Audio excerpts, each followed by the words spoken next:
ପିଲାମାନେ ଆମେ ଏବେ ଯୋଉ ଜାଣିଛନ୍ତି ଆମର ସ୍କୁଲରେ ଗୁରୁ ଦିବସ ପାଳନ କରା ହୁଏ। କେତେ ଜଣ ଗୁରୁ ଦିବସ କେବେ ପାଳନ କରା ହୁଏ କିଏ କହିପାରିବ? ଏହା କହିଲେ ଗୁରୁ ଦିବସ କେବେ ପାଳନ କରା ହୁଏ ସ୍କୁଲରେ? କହୁନ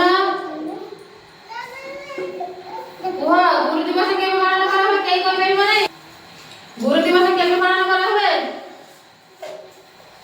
ସେପ୍ଟେମ୍ବର 5 ହେଲା। ସେପ୍ଟେମ୍ବର 5 ଆମର ଗୁରୁ ଦିବସ ପାଳନ କରା ହୁଏ। ଆଉ ତମମାନେ ଏବେ କି କେତେ ଜଣ ପିଲା ଅଛ ସମସ୍ତେ ଗଣିବ ହେଲା।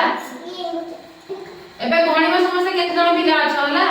ଫାଷ୍ଟ ରୁ ଗଣ 1 2 ନା ନିଜେ ନିଜେ ସମସ୍ତେ ଗଣିବ ହେଲା। ସେ କହିବେ 1 କେତେ କଣ 2 3 ଏମିତି ଗଣ ହେଲା। 1 2 3 4 5 6 7 এই ছোটা কো সাথে তোই না কো 8 9 10